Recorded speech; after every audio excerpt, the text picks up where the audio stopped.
Espíritu. Lectura del Santo Evangelio según San Juan. Gloria a ti, Señor. En aquel tiempo Jesús gritó diciendo: El que cree en mí no cree en mí, sino en el que me ha enviado.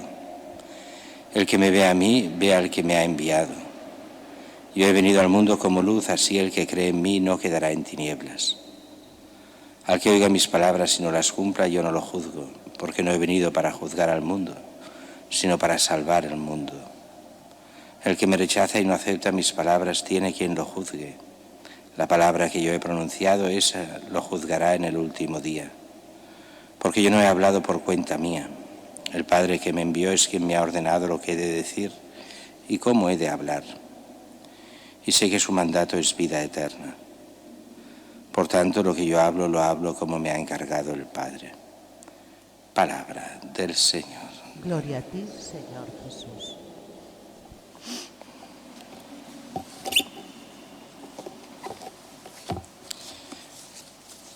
Después de estas fiestas que hemos ido celebrando estos días, pasamos otra vez a este tiempo pascual en las lecturas. Y hubiéramos visto los días anteriores, si no fuera por las fiestas, pues cómo la Iglesia va creciendo, llega hasta Antioquía que sería al norte ya de Israel, una de las 3 grandes ciudades del Imperio Romano, o de las 3, 4. Roma, Alejandría, Antioquía y Éfeso eran las 4 grandes ciudades romanas. Y aquí los apóstoles ven que es complicado, que hay una buena comunidad y envían a dos semiapóstoles, después les llamaremos apóstoles, Bernabé y Saulo, Bernabé y Pablo. Y estos son enviados, están un año enseñando en Antioquía y allí van, recordemos, bueno, si hubiéramos leído estas lecturas nos dirían que allí fue el primer lugar en Antioquía donde se les llamó a los cristianos. Hasta ese momento eran los del camino. A partir de ahora serán los cristianos. Y ellos después de esto reciben este don del Espíritu Santo que les envía. Y empiezan así los viajes apostólicos. Los envía primero, como dice aquí, con esta misión del Espíritu Santo, bajaron a Seleucia y de allí zarparon para Chipre. Bernabé, si no recuerdo mal, era de Chipre, pero eso será solo la primera etapa para evangelizar lo que sería lo que llamaban los romanos Asia Menor. Asia Menor es lo que hoy conocemos por Turquía. Y esa zona que hoy es musulmana por las invasiones otomanas, pero que en aquel que llegó a ser uno de los grandes centros de la cristiandad. Faltaría más. Y Estambul como la gran capital cristiana de Oriente. Aunque todavía para esto de Estambul faltará mucho tiempo para lo que era. Para nosotros es ir viendo en esta primera lectura cómo la Iglesia va creciendo, cómo empiezan estos viajes apostólicos de una comunidad, son enviados. Alguno diría, bueno, esto no pasa hoy, pues también. La diócesis de Barcelona, como la mayoría de diócesis, continúa teniendo estos misioneros enviados. Aquí desde Barcelona pues hay misioneros en Chile, especialmente llevados desde la diócesis de Barcelona, de clero secular. Pero también cada diócesis envía misioneros a lugares diferentes. Es verdad que cada vez es más difícil en Europa enviar misioneros por la falta de vocaciones en Europa. Pero todavía hay y se envían misioneros todavía desde aquí, al estilo de lo que hicieron desde Antioquía. Es verdad que no podemos comparar Bernabé y Pablo con nuestros misioneros, porque los nuestros van a zonas donde de alguna forma hay menos fe, tal vez no, pero donde sí que hay necesidad de sacerdotes, mientras que ellos van a evangelizar puro y duro, desde cero, Pablo y Bernabé.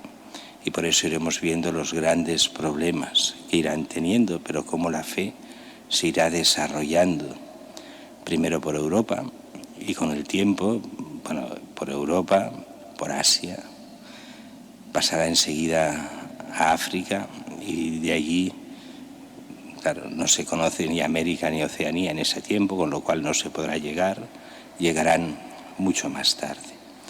Mientras que el Evangelio es un Evangelio muy claro, muy al estilo de San Juan.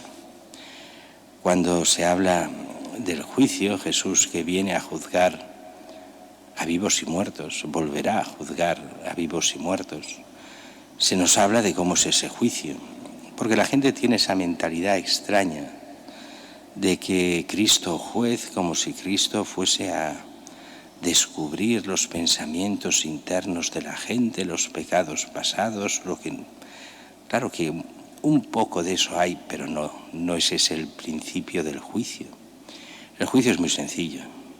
Dios ha enviado a su Hijo, a Jesucristo, a salvar al mundo. ¿Aceptas a Jesucristo? ¿Te unes a Él? ¿Quieres ser hijo de Dios con Él o lo rechazas? Y rechazarlo, como siempre digo, no solo en la parte más teórica. Bueno, yo soy cristiano. Sí, si hiciéramos encuestas a la gente, pues muchos dirían que no son cristianos, pero otros dirían, sí, somos cristianos. ¿Pero qué les afecta en su vida ser cristiano? En nada. Simplemente cristianos por tradición, cristianos porque no han decidido todavía romper con Cristo a nivel teórico, pero lo han hecho a nivel práctico. Su vida está lejos de Cristo. Por eso, cuando se habla de creer, creer es empeñar la propia vida, no es simplemente una cosa de cerebro, sino de la persona. La persona que cree es la persona que sigue a Cristo. Un creer sin seguirlo no sirve absolutamente para nada. Un cristiano que se dice cristiano pero no quiere saber nada del Evangelio no es cristiano, faltaría más. Y por desgracia hoy son muchos los de este tipo y hemos de pensar que no lo seamos nosotros, que hemos de profundizar siempre más.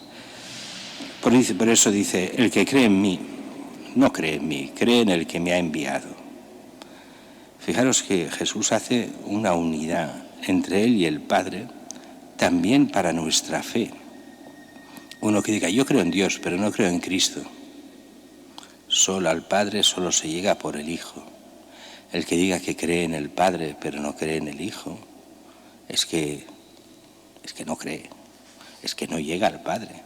El camino que el Padre ha escogido para llegar a Él es Cristo.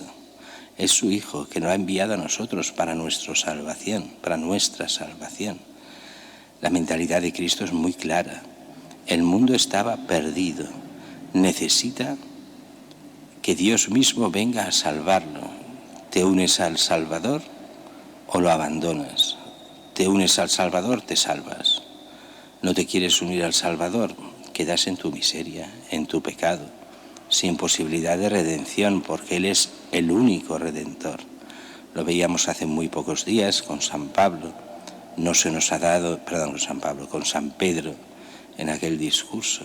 No se nos ha dado ningún otro nombre ni en el cielo ni en la tierra que pueda salvarnos, sino Jesucristo.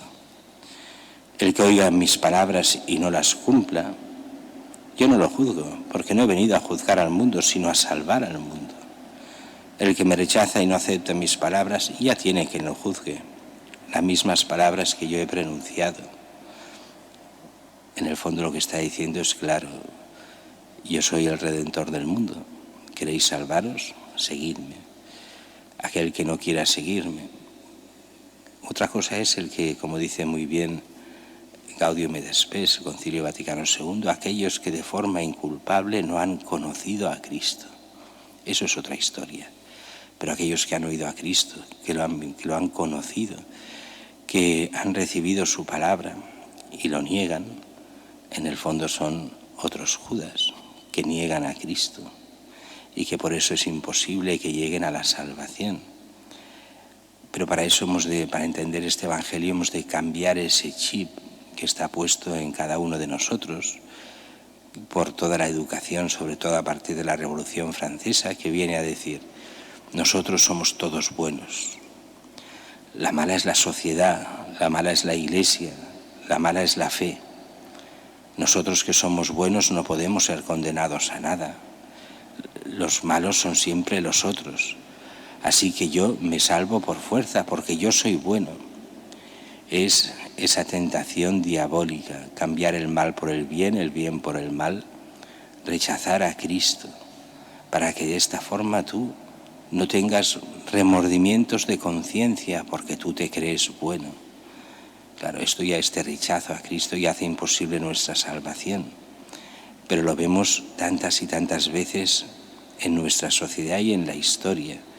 Querer acabar con Cristo por una razón muy sencilla, porque Cristo nos muestra el camino auténtico del bien y nosotros decidimos en nuestra alma que el bien no es Cristo, somos nosotros mismos. Es ese egocentrismo, esa soberbia propia del hombre, a la cual Cristo viene a remediar con la gracia, con los sacramentos, para que de esta forma nos demos cuenta dónde está la primacía, el primado, Dios mismo, en Cristo que se nos revela.